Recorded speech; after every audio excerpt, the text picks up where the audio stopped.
But just before the start of the season, Pippen had foot surgery. And then in late November, he stunned everyone by demanding a trade and saying he would not play for the Bulls again. The net result of all of this, a cloud hanging over what could be Michael Jordan's final season. Ahmad Rashad spoke with Jordan. One of the hardest things in sports to try to do is defend a championship that you have. When we first made this whole commitment of coming back for the 6th championship, we thought everybody was on board. You know, it was something that we all talked about, you know, especially Phil and myself and to some degree Scottie. I never, saw the day when I would have to turn the other cheek and go the other way, but, it sort of came to that.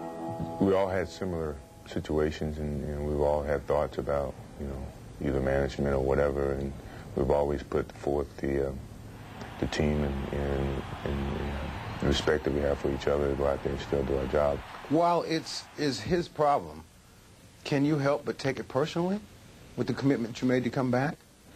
No, I'm disappointed. I don't take it personally because I understand he's been put in a tough and difficult position. I think the disappointment comes that, if that was the case, it could have been done easily at the beginning of the season, and Phil, myself, even Dennis probably would have chose to go other ways, and we lobbied to put this thing back together so we can win a 6th championship, and and he developed those type of feelings, when we all were more or less committed to come back and do our job.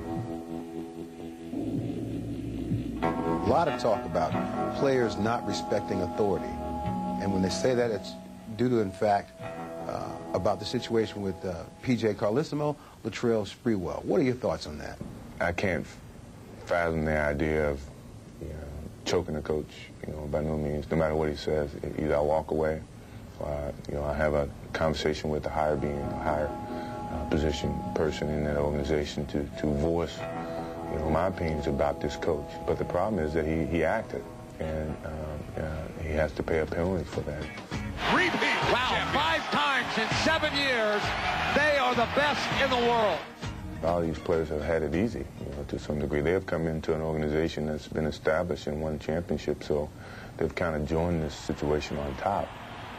I guess, sometimes it's frustrating to see that, they forget about the steps and the stages, from 1984 up to this point. There's been a circus atmosphere around this team ever since you won your last championship. And one of the things is that Phil Jackson had told us that at the time of the draft, he was excluded from all conversations about the players, the direction the organization would go, that he could literally go home.